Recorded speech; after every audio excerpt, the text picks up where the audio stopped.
manzo Allah sallallahu alaihi wasallam tsinuwa yayi fa, tsinuwa, bakar tsinuwa ga mutane uku. Bismillahirrahmanirrahim. Alhamdulillah nahmaduhu wa nasta'inuhu wa nastaghfiruh wa na'udzu billahi min shururi anfusina wa min sayyiati a'malina.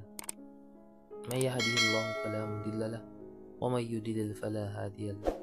Wa ashhadu an la ilaha illallah wahdahu la sharika lahu wa ashhadu anna Muhammadan abduhu wa rasuluh. Amma ba'da, assalamu alaikum wa rahmatullahi wa barakatuh. Masu kallo da masu sauraro, kamar yadda muka alƙawari, za mu dinga kawo muku karatuttuka a wannan tasha tamu mai albarka, a musamman karatuttuka na manyan malamanmu na wato cikin faɗin Najeriya.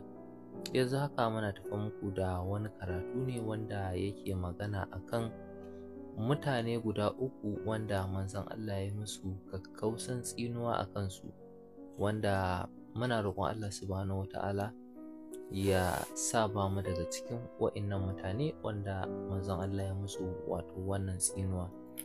Masu sauraro, za mu so da ku saurari wato wannan karatu tun daga farko har zuwa ƙarshensa domin ku ji su waye wa'innan mutane guda uku wanda manzon Allah sallallahu alaihi wasallam ya yi wannan tsinuwa a kansu. Amma kafin mu sako muku wannan karatu, muna roƙon ku da idan wannan shine farkon zuwan ka wannan tasha, da ka daure ka danna mana subscribe, sannan ka danna ƙarawar sanarwa ta yadda da zarar mu ɗora sabon shiri a wannan tasha za a sanar da kai. Ga dai karatun za mu sako muku shi kamar haka. Manzo Allah sallallahu alaihi wasallam tsinuwa yayi fa, tsinuwa, bakar tsinuwa ga mutane uku.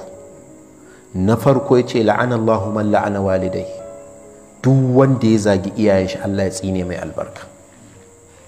Sahabbai suka yi mamaki, suka ce mutum bai da hankali ne annabi sallallahu alaihi wasallam mutum ya zagi iyayen shi? Yace ai in mutum ya zagi iyayen wani sai shi ma ya zagi nashi, to yanzu shikenan la'antan ta hau dukansu.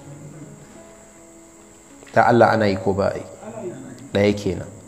Yace la'anallahu man awa muhdithan, duk wanda ya gane wane yana da laifi saboda ko yana da kusanci da shi ko wata alaƙa ta sa sai ya ɓoye shi, ya kare wannan mai laifin, ya ba shi kariya don kada shari'a da hukunci ta hau kan shi, to wannan mutumin ni annabi ina gaya muku Allah ya tsine masa albarka.